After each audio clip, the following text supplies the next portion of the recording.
Genghis Khan, वह रहस्यमयी शासक जिसने इतिहास को हिलाकर रख दिया। क्या आप सोच सकते हैं कि एक अनजान बच्चा जो घास के मैदानों में भटकता था, एक दिन दुनिया का सबसे भयावह और शक्तिशाली शासक बन जाएगा? एक ऐसा नाम जिसका जिक्र होते ही दुश्मनों की रूह कांप उठती थी। एक ऐसा योद्धा जिसने इतिहास की धारा ही मोड़ दी। लेकिन क्या वह सिर्फ एक क्रूर शासक था या फिर उसके पीछे कोई गहरी और रहस्यमयी ताकत थी? आज हम उस व्यक्ति की बात करने वाले हैं जिसने न केवल एशिया बल्कि यूरोप तक की धरती को रौंद डाला, जिसकी सेना एक बवंडर की तरह आई और पूरा साम्राज्य निगल गई। लेकिन उसकी मौत भी उतनी ही रहस्यमयी रही जितनी उसकी जिंदगी। क्या आपको पता है कि उसकी कब्र का पता लगाने वाले लोग अचानक गायब हो गए?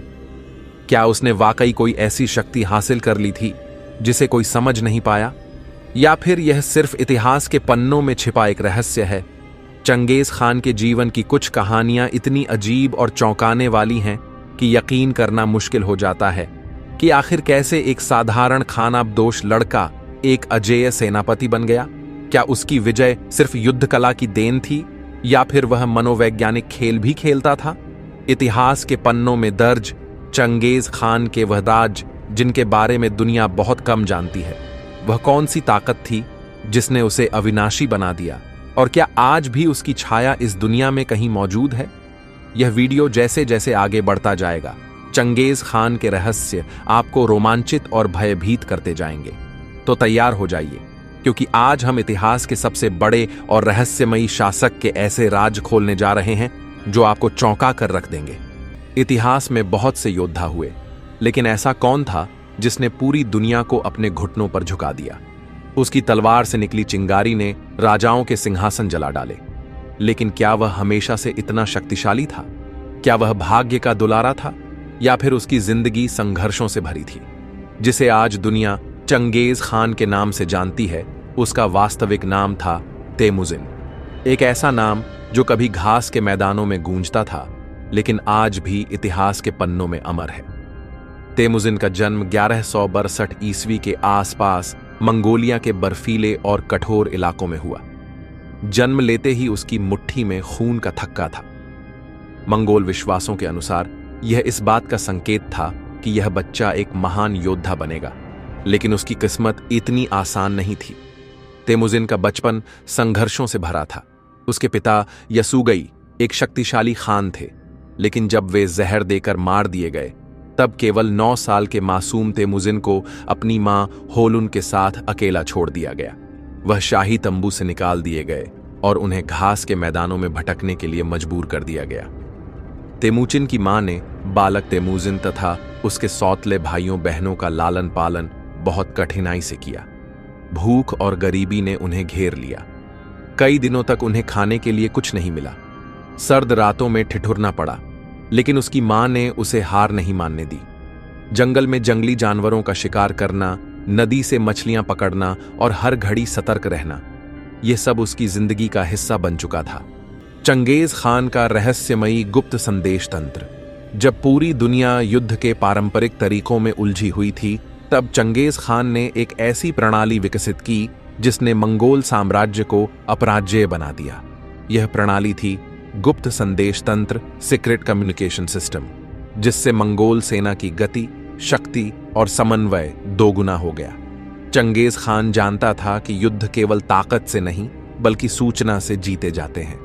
इसी सोच से उसने एक अद्भुत डाक प्रणाली विकसित की जिसे यम कहा जाता था।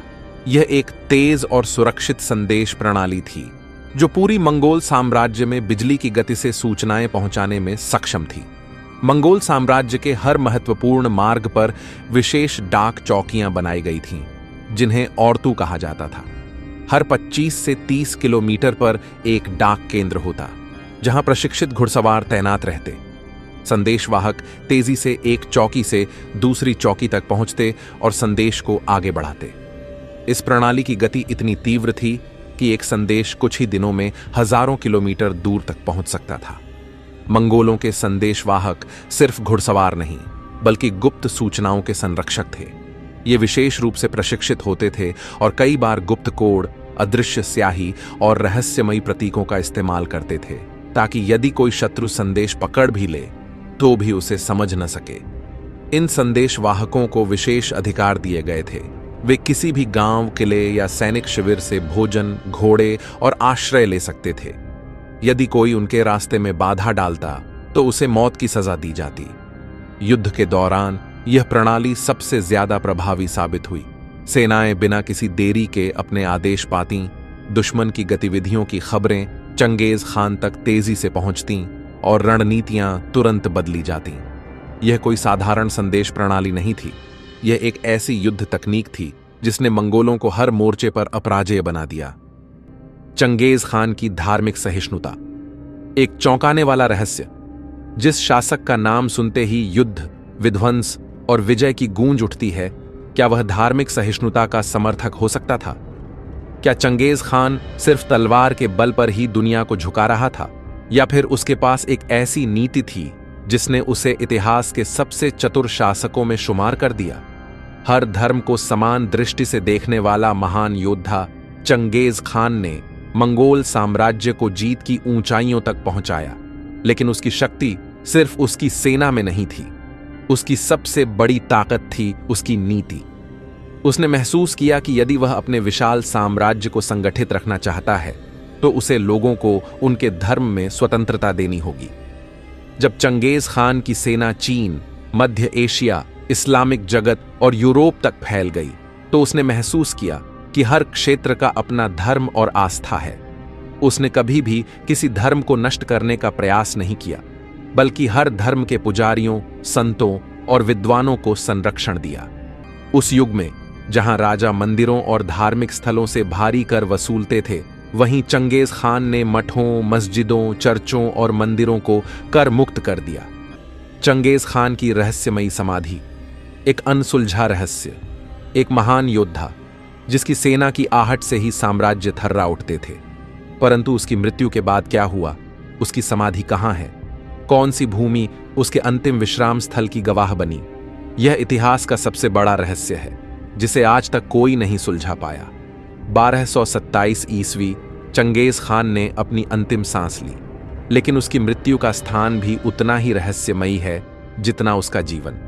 हालांकि उनके मृत्यु को लेकर कई कारण बताए जाते हैं, जिनमें से एक है कि चंगेज खान बीमार पड़े और 8 दिनों के अंदर ही उनका निधन हो गया। लेकिन उनके करीबी सैनिकों को छोड़कर किसी को भी यह निश्चित रूप से नहीं पता कि उनके शव को कहां दफनाया गया। चंगेज खान की इच्छा थी कि उसकी समाधि को पूरी तरह गुप्त रखा जाए। मंगोल परंपराओं के अनुसार किसी महान योद्धा को ऐसी जगह दफनाया जाता था जहां कोई भी उसकी कब्र को ढूंढ न सके। लेकिन चंगेज खान के मामले में यह गुप्तता अत्यधिक रहस्यमयी थी। कहा जाता है कि उसकी अंतिम यात्रा में शामिल होने वाले हर सैनिक और सेवक को मार दिया गया ताकि कोई भी उसके दफन स्थान के बारे में न जान सके। यहां तक कि कब्र की खुदाई करने वाले मजदूरों को भी मंगोल सेना ने मौत के घाट उतार दिया। और अंत में जिन सैनिकों ने इन्हें मारा उन्हें भी मार दिया गया ताकि रहस्य हमेशा के लिए दफन हो जाए। कुछ इतिहासकार मानते हैं कि चंगेज खान को मंगोलिया की ओनोन नदी के पास दफनाया गया, जबकि कुछ का कहना है कि उसकी अंतिम शरण स्थली बुरखान खालदुन पर्वत है, जो आज भी मंगोलियाई श्रद्धालुओं के लिए पवित्र माना जाता है। चंगेज खान की युद्ध में मनोवैज्ञानिक डरावनी रणनीति। एक ऐसा आतंक जो सदियों तक गूंजता रहा। जब युद्ध केवल तलवारों से नहीं बल्कि दिमाग से जीते जाते हैं, जब एक राजा सिर्फ सेनापति नहीं बल्कि मनोवैज्ञानिक आतंक का सम्राट होता है, तब जन्म होता है चंगेज खान जैसा योद्धा। उसकी विजय सिर्फ सैनिकों की शक्ति से नहीं बल्कि एक ऐसी रणनीति से थी जो दुश्मन की आत्मा तक को हिला देती थी। चंगेज खान को युद्ध में न केवल उसकी तेज तर्रार सेना बल्कि उसकी भयभीत कर देने वाली रणनीतियों के लिए भी जाना जाता था। वह दुश्मन की ताकत को नहीं बल्कि उसके मनोबल को तोड़ने में विश्वास रखता था। युद्ध से पहले ही चंगेज खान अपने जासूस और एजेंटों को दुश्मन के शहरों में भेजता था। ये जासूस लोगों के बीच खौफ और आतंक की कहानियां फैलाते थे। युद्ध जीतने के लिए हमेशा तलवार की जरूरत नहीं होती, डर ही सबसे बड़ा हथियार होता है। चंगेज खान ने यह सिद्ध कर दिया था कि जो मनोवैज्ञानिक रूप से पहले हार जाता है वह युद्ध में टिक नहीं सकता। उसकी यही रणनीति थी, पहले मनोबल तोड़ो, फिर सेना ध्वस्त करो और अंत में पूरे साम्राज्य पर कब्जा कर लो। नमस्कार। हमें विश्वास है कि यह वीडियो आपको इंटरेस्टिंग जरूर लगा होगा और इतिहास का वो अध्याय समझने को मिला होगा जिसके बारे में दुनिया बहुत कम जानती है। फिर मिलेंगे अगले वीडियो में।